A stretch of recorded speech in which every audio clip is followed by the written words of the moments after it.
A população de moradores de rua tem sido um desafio cada dia maior para a macro-região. É difícil encontrar uma cidade que soube lidar com esse drama socioeconômico. No bate-papo deste sábado, o Jornal da Clube reuniu especialistas para discutir responsabilidades e soluções. Agregando valor às comunidades, integrando a macro-região, formando opinião, no núcleo de jornalismo está o especialista em segurança pública, Flávio Vice. Em Ribeirão Preto, o advogado Lucas Saciloto e em Franca, o também advogado Toninho Menezes. Eu começo aqui por Ribeirão Preto com o Vice.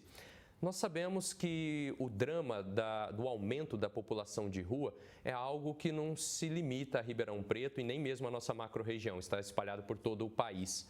Mas dá para a gente dizer que nos municípios são cometidas muitas falhas que aumentam, que pioram esse drama?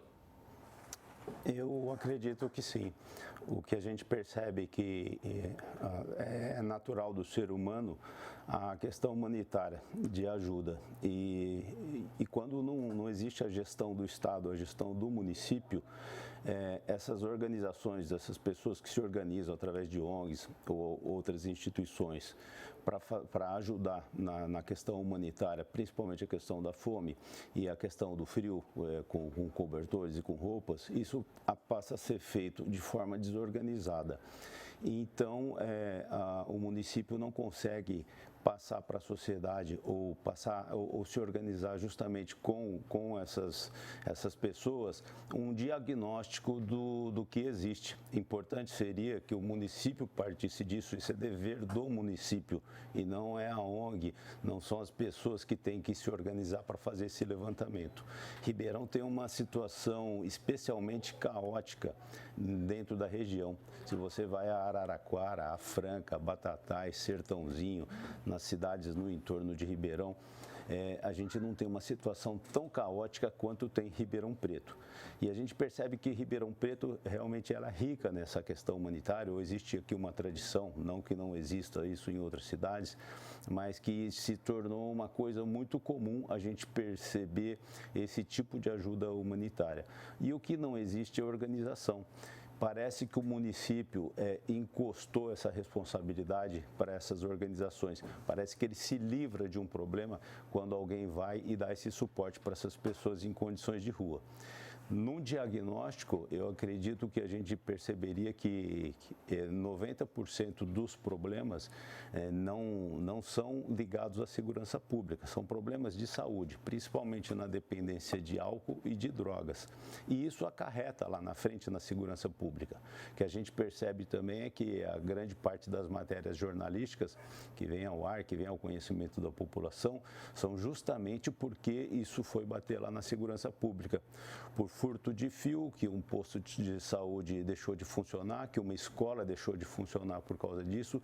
Aqui no centro de Ribeirão nesse próprio jornal foram noticiadas várias vezes aí furto de fio do sistema semafórico de Ribeirão. E a cidade fica um caos por causa disso daí. Então, realmente precisa de uma organização, uma iniciativa do sistema público para que isso possa começar a ser resolvido. Doutor Lucas, como o vice já adiantou para a gente, tem problemas de segurança pública, problemas socioeconômicos e, é claro, problemas de saúde pública. Só se resolve, só se ameniza esse drama da população de rua atuando nessas três frentes, não é mesmo? Com certeza, Felipe. A questão é a seguinte, nós temos dois grandes problemas hoje que eu vejo com a questão da população em condição de rua. O primeiro deles está na base, está lá na base. Nós precisamos fortalecer, trazer de volta os valores que estão se perdendo com o tempo. Valores como família, educação, cultura, trabalho, está se perdendo, a gente sabe disso, isso não é segredo para ninguém. Se nós não recuperarmos esses valores lá na base, nós vamos continuar com esse problema no futuro, tá? Passando adiante, para as pessoas que já estão nessa condição, nós temos um outro problema. Quais são? Projetos do poder público em especial que são incompletos ou parciais. Eles apenas apagam o fogo daquele momento, corrigem apenas uma parte do problema. Por exemplo, apagam o fogo, vamos fornecer uma Armitex para essa população, vamos socorrer excelente, bacana, mas para-se por aí, não se dá continuidade. Não adianta você só fornecer o marmitex, o cobertor, e não ensinar essa pessoa a trabalhar, a ter uma profissão digna, né? Dar um tratamento para a grande maioria que possui problemas, em especial problemas de saúde mental, né? Relacionados à dependência química, como disse anteriormente. Então, os projetos têm que ser de forma completa, agregadores, ou seja, programas multidisciplinares que envolvem educação, segurança pública e saúde. Agindo em conjunto, com certeza, nós vamos ter uma solução mais adequada para o problema, e não só apagar o fogo, corrigir de forma paliativa, né? Isso não resolve. A gente sabe que esse problema acaba continuando, né? Outra questão muito importante é deixar muito claro que a segurança pública ela chega no final. Quando tudo já deu errado, chega a segurança pública, não tem outro jeito, né? É onde vem a mídia, vem à tona os problemas que ocorreram lá atrás. E não se fala em solução para os problemas anteriores. Isso é terrível, é muito complicado. Doutor Toninho, Franca especialmente também sofre bastante com essa questão da população de rua, né? E como disse o doutor Lucas, muitas vezes estoura na situação da insegurança pública. Mas definitivamente, isso é um problema de prefeitura, em primeiro lugar, não é mesmo? Realmente nós temos uma situação muito difícil e delicada de ser tratada. Exatamente por quê? Porque se perdeu a questão da vida em sociedade. Ou seja, todos nós nascemos livres. Porém, para que a gente possa viver em sociedade, existem regras. E nós temos que abrir parte dessa nossa liberdade nos sujeitando às regras de convivência social. E é isso que vem ocorrendo, uma flexibilização de direitos e deveres. Essas pessoas também são consideradas cidadãs, porém têm deveres. E essa parte é que é o grande problema que nós vemos. Um primeiro passo para tentar começar a contornar a situação, como bem foi dito, nós precisamos ver que é o Estado que precisa resolver.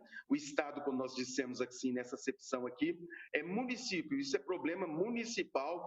Não adianta querer ficar jogando para órgãos, outras. É lógico, tem convênios, tem auxílios e uma série de situações, mas precisa-se de políticas públicas e, num primeiro momento, alterar algumas legislações, há leis concedendo muitos privilégios sem nenhuma contraprestação.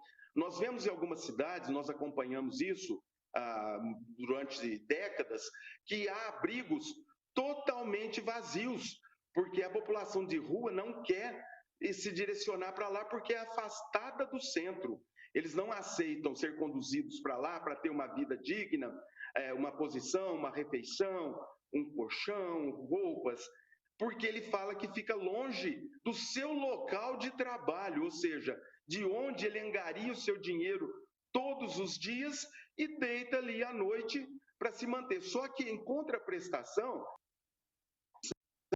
não pode alterar o direito dos outros. É esse o grande problema. Enquanto nós estamos vendo sendo dilapidado o patrimônio público, como acontece aqui em Franca, na Companhia Mogiana, prédio tombado, no antigo prédio da Unesp, prédio tombado, totalmente depredado, eles estão cometendo crime. E esse crime tem que ser punido da forma da lei. E não adianta nós ficarmos passando a mão na cabeça das pessoas se elas não querem se recuperar. Esse é o grande impasse. Nós temos, é difícil falar isso, eu sei que você é criticado, eu sei que você tem críticas a respeito, mas nós começamos a ser conivente. E essa conivência é que tem atraído outras pessoas para viver em situação de rua. Perfeitamente. Vou voltar aqui para Ribeirão Preto. Vice, é uma situação que muitas vezes faz com que as prefeituras lavem as mãos e digam que não tem muito o que ser feito. Aí eu te pergunto, tem exemplos de sucesso que a gente pode copiar? Tem sim. A gente viaja aqui na região e às vezes até um pouco mais distante, mas eu estive aqui no sul de Minas esses dias, em Poços de Caldas, e está lá placas orientando que as pessoas não deem esmola. E tem um número para se ligar e que vem lá uma assistência, prestar a assistência necessária para as pessoas. Evidente que, como o nosso amigo falou lá em Franca, é preciso que as pessoas se submetam a isso. Então, tem isso daí. Agora, a gente abre a página da Prefeitura aqui em Ribeirão Preto, aqui diz que tem um local lá que a pessoa pode receber roupa, pode receber alimentação, mas não é muito claro de quantas pessoas comporta. É claro que não é claro isso, porque Ribeirão não tem um diagnóstico, a gente não sabe se tem 100 pessoas na rua, 200 ou 1.000, e qual a condição dessas pessoas. E pior do que isso, aqui nós estamos no centro da cidade, ao lado tem a Câmara Municipal, vizinho da Câmara Municipal tem a Praça Schmidt, que parece aquele filme de terror, cheio de zumbi à noite, pessoas vivendo naquela condição subhumana, mas parece que isso não incomoda ninguém lá na Câmara Municipal, parece que nenhum vereador está muito preocupado com isso, porque ele não precisa ir ao pronto-socorro, ele não precisa ir à rodoviária, ele não precisa pegar um ônibus ali à noite, e ele também não tem um comércio que ele tem que abrir no centro da cidade na segunda-feira. E aquilo está totalmente sujo, contaminado, porque as pessoas passaram lá e sujaram de todas as formas o centro da cidade.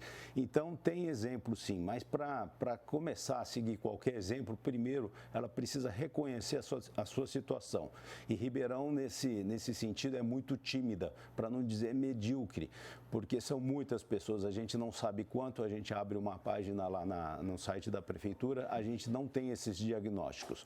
Tem lá, sim, o que mostra uma folha de pagamento do demonstrativo de 2021 de mais de 20 milhões de folha de pagamento. Então, as pessoas estão recebendo em dia no poder público. A Câmara Municipal recebe seus salários em dia, mas o pessoal que está trabalhando no centro da cidade, especialmente no Baixo Campos Elíseos e Vila Tibério, não tem essa prerrogativa. Então, há uma diferença de direitos aí. Doutor Lucas, se falta expertise, se falta conhecimento para as prefeituras lidarem com essa situação, dá para incluir a iniciativa privada nessa conversa? Não só dá, como se deve. Felipe, a população de rua, ao meu ver, é um assunto dito para todos, para o poder público em especial, federação, estado e municípios, em especial, novamente, aos municípios que estão ali mais próximos dessa população, tá? E também da sociedade civil, da iniciativa privada como um todo, tá? Inclusive, nós já temos vários exemplos aqui na cidade de Ribeirão Preto de inúmeros grupos de pessoas, de civis, de empresas que patrocinam, que apoiam, que dão um acolhimento, um acalento a esta população, em especial nessa época do inverno, como eu disse anteriormente, com cobertores, com doação de alimentos, marmitex, enfim. Né? Então, a iniciativa privada já participa, a sociedade civil já ajuda e muito o poder público nessa esfera, nessa questão. Né? Pode ajudar mais? Pode. E como, ao meu ver?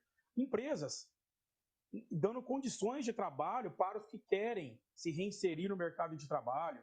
Né? Eu acho que isso seria uma solução também, porque não adianta você recuperar, ainda que se consiga, o poder público consiga recuperar essa pessoa, tirar dessa condição de rua, ela precisa se manter posteriormente. Como que ela vai se manter? Né? Ela precisa de trabalho, não tem outra solução. Trabalho onde que ela vai conseguir? Na iniciativa privada. Então, poderia ter projetos nesse sentido também, promovidos pelo poder público. Poder público, em primeiro lugar, que tem que coordenar toda essa questão. Como eu disse anteriormente, deve ser projetos ordenados, orquestrados para que funcione e se resolva o problema. E não apenas se resolva por um determinado período e essa pessoa volte a viver nessa condição de rua. Tá? Inclusive, a Constituição Federal, em seu artigo 1º, inciso 3º, artigo 3º e também artigo 6º, e também no decreto 7.053 de 2009, trata muito bem dessa questão, dizendo que a população de rua é um problema, sim, do poder público como um todo. Doutor Toninho, para a gente encerrar, o senhor mesmo falava que os municípios podem se socorrer de alguns convênios com o Estado, com a União.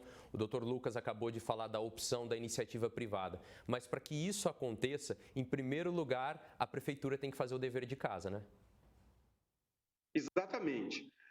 Na verdade, nós temos uma situação que após a Constituição de 1988, houve uma inversão em relação à questão dos municípios. Os municípios ficaram com muito ônus e os bônus ficam no governo estadual e na União.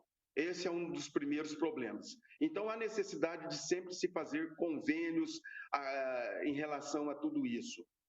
Porém, nesse tipo de convênio tem que ficar bem claro a competência de cada ente estatal, quem vai atuar aonde e quais os seus limites. É isso que não tem sido feito. Não adianta somente o Ministério Público vir forçar, vamos dizer bem claro, eles forçam aos municípios que se assine um TAC, que não pode ser retirado, que não pode ser pego os pertences, forçando os prefeitos a assinarem alguma coisa que não traz solução, apenas é uma questão muito mais que agrega pessoas para essa situação do que, na realidade, solução do problema. Esse tipo de situação, ele traz mais problemas do que soluções. Então, nós temos aqui dentro do município situações difíceis, mas que tem que ter políticas públicas, principalmente na questão que nós frisamos novamente, da reinserção no mercado de trabalho, da verificação do porquê essa pessoa chegou